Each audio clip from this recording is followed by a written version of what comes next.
હાલો મિત્રો, જો અમે ભગુડાથી અહીંયા બગદાણા આવી ગયા છે. બાપા સીતારામ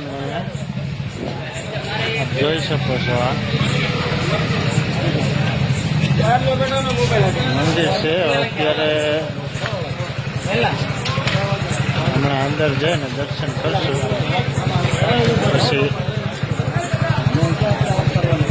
તમને મંદિરના દર્શન કરાવું. અંદર જઈને બ્લોગમાં બના રહેજો.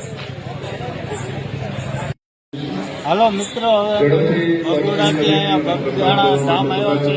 બગદાણા ધામ બાપા સીતારામનું ઝડપથી દર્શન કરી અને પ્રસાદ લેવા માટે પધારે.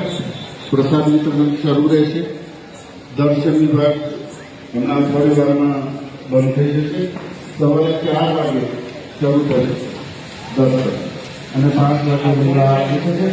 આપ સંવિધાનમાં ઝડપથી બાપા સીતારામનું આમ 12 વાગે બંધ થઈ જશે. જોઈ શકો છો.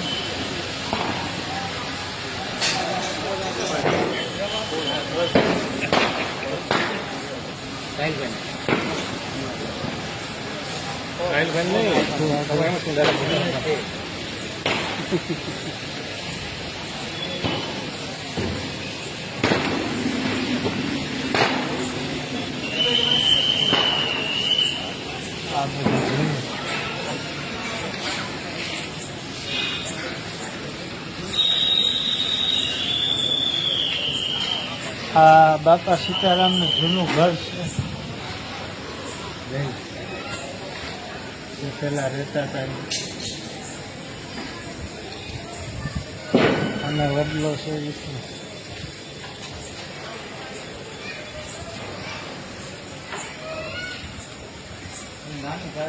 થોડુંક નાનું ભૂલ છો.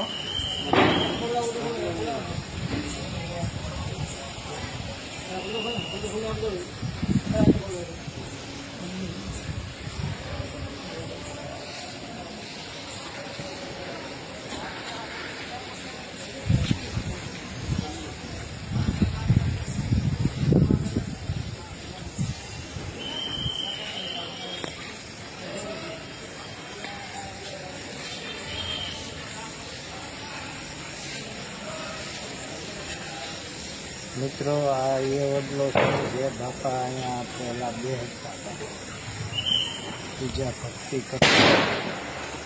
ત્યાર પછી આ નવા મંદિરના નિર્માણ થયા છે. પહેલા અહીંયા જ બેસતા હતા. પહેલા આ વડલા નીચે જ બેસતા હતા. આ મેન જગ્યા છે. અને જૂનું મકાન છે. તે પછી આ મોટા મંદિરોના બધા નિર્માણ થયા છે. આવો તમને બતાવું. દરેક યાત્રિકો વિનંતી, થોડી વારમાં આપણા આશ્રમનો ગેટ બંધ થઈ જશે. નિયમાનુસાર આપ દર્શન કરીને પ્રસાદ લેવા માટે પધારો. દરેક રાજ્ય પાછળ દર્શન કરી રહ્યા છે. ઉપર મૂર્તિ મંદિરે ઝડપથી દર્શન કરી અને નીચે આવી જાય. હમણાં 12 વાગે દર્શન વિભાગ બંધ થઈ જશે અને સવારમાં 4 વાગે દર્શન શરૂ થશે. 5 વાગે મંગળા આરતી શરૂ થશે. પ્રસાદ વિતરણ શરૂ થશે. ભાઈઓને બાપા બસ કહેવાનું કે બગદાણા આવો, દર્શન કરો.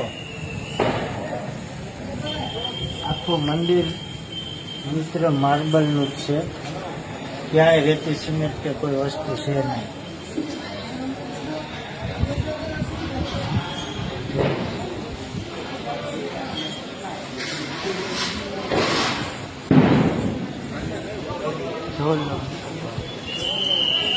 આ પણ જોઈએ.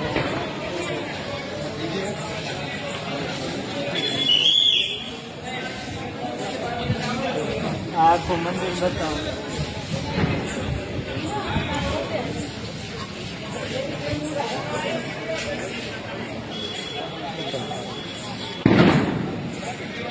આ મિત્ર બાપા સીતારામનું મંદિર છે. તમે જોઈ નવું નિર્માણ છે. એકવાર ચોક્કસ પડે આવીને દર્શન કરો.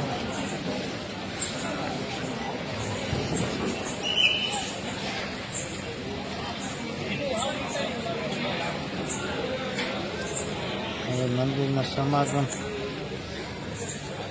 પૂરો થાય છે.